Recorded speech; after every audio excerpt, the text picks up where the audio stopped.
Cinema release date దగ్గర పడుతున్న కొద్దీ సినిమోళ్ళు పలానా రోజు పోస్టర్లు ఇడుస్తాం, పలానా రోజు పాటల ప్రోమోలు ఇడుస్తాం, పలానా రోజు పాటని విడుదల చేస్తాం, పలానా రోజులు టీజర్ ఇడుస్తామని సోషల్ మీడియాలో పోస్టులు పెట్టి అభిమానుల లోపట క్యూరియాసిటీ పెంచుతుంటారు.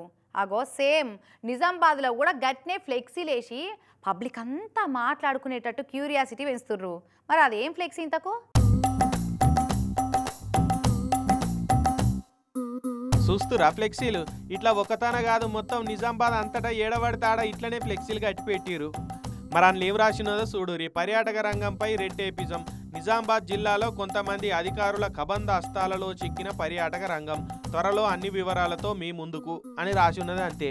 మరి ఇది ఎవరు పెట్టిరు, ఎందుకు పెట్టిరు, ఏం కథ అన్నది డీటెయిల్స్ అయితే ఏం పెట్టలేదు.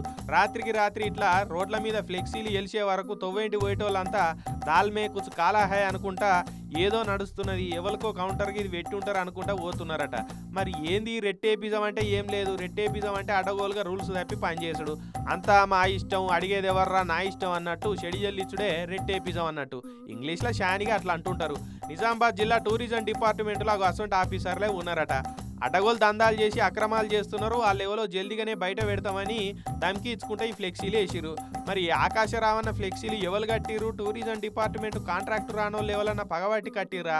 లంచం అడిగడానికి కోపంతో ఇట్లా పెట్టిర్రా?